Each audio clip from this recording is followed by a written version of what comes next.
আসসালামু আলাইকুম এভরিওয়ান, সাবা মনি কুকিং থেকে সবাইকে স্বাগতম। আজকে আমি তৈরি করে দেখাবো ইনস্ট্যান্ট নুডলস দিয়ে পাকোড়া রেসিপি।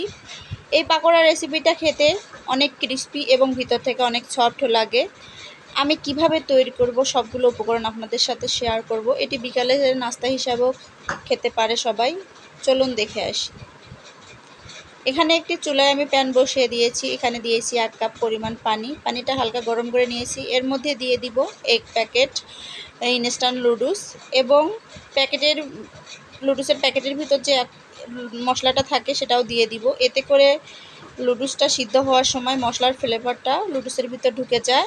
এতে করে নুডলসের পাকোড়াটা খেতে অনেক বেশি ক্রিস্পি লাগে এবং অনেক বেশি মজা লাগে। তো আমি চামচের সাহায্যে আরেকটু ভালো করে নেড়েচেড়ে দিয়ে আমি ঢাকনা দিয়ে সিদ্ধ করে নিব এবং খেয়াল রাখতে হবে নুডলসগুলো যেন একেবারেই গলে না যায়। পরিমাণ মতো পানি দিতে হবে। 1 প্যাকেট নুডলসের জন্য 1 কাপ পানি যথেষ্ট। আমি নুডলসগুলো সিদ্ধ করে নিব। নুডলসের নিচ থেকে পানিগুলো শুকিয়ে গিয়েছে, আপনারা দেখতেই পাচ্ছেন নুডলসগুলো একেবারেই গলে যায়নি।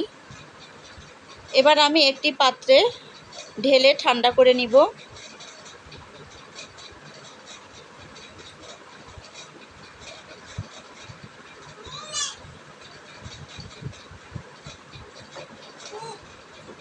নুডলসগুলো ঠান্ডা হয়ে গেছে। এখন এর মধ্যে দিয়ে দিব আমি একটি রুম টেম্পারেচারের একটি ডিম। ডিম দেওয়া হয়ে গেলে এর মধ্যে দিয়ে দিব 1 কাপ পরিমাণ পেঁয়াজ কুচি, দিয়ে দিব 3 থেকে 4টা মরিচ কুচি, দিয়ে দিব ভাজা জিরা গুঁড়ো 1 টেবিল চামচের মতো, দিয়ে দিব ডিমের জন্য সামান্য পরিমাণ কিছুটা লবণ, দিয়ে দিব 2 টেবিল চামচ পরিমাণ কর্নফ্লাওয়ার। এবার সবগুলো উপকরণ ভালো করে হাতে আলতোভাবে মেখে নিতে হবে। খুব চটকে চটকে মাখানো যাবে না, এতে করে পেঁয়াজের পানিটা চলে আসবে।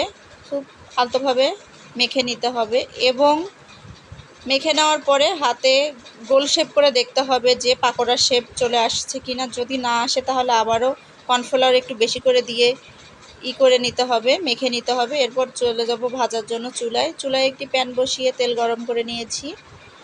এবার আমি পাকোড়ার শেপে নুডলসগুলো পাকোড়ার শেপে তেলের মধ্যে ছেড়ে দিব এবং খেয়াল রাখতে হবে নুডলসগুলো তাড়াতাড়ি ভাজা হয়ে যাবে যেহেতু নুডলসগুলো সিদ্ধ। আমি এক পাশে 5 মিনিটের মতো ভেজে নিয়েছি। এবার অন্য পাশে উল্টিয়ে সেম 5 মিনিট ধরে আমি ভেজে নিব এবং এই পর্যায়ে চুলার আঁচ মিডিয়াম লো আঁচে রেখে ভেজে নিতে হবে। এতে করে উপরে ক্রিস্পি হবে, ভিতরে অনেক সফট হবে, খেতে অনেক ভালো লাগবে। আমি আপনাদেরকে দেখিয়ে দিচ্ছি সেম এরকম ব্রাউন কালার করে ভেজে নিতে হবে। ভাজা হয়ে গেলে আমি আপনাদের মাঝে পরিবেশন করে দেখাবো। তৈরি হয়ে গেল ইনস্ট্যান্ট নুডলস দিয়ে পাকোড়া রেসিপি। আমার ভিডিওটি যদি ভালো লাগে অবশ্যই লাইক কমেন্ট শেয়ার করবেন, চ্যানেলটি সাবস্ক্রাইব করতে ভুলবেন না। ধন্যবাদ সবাই।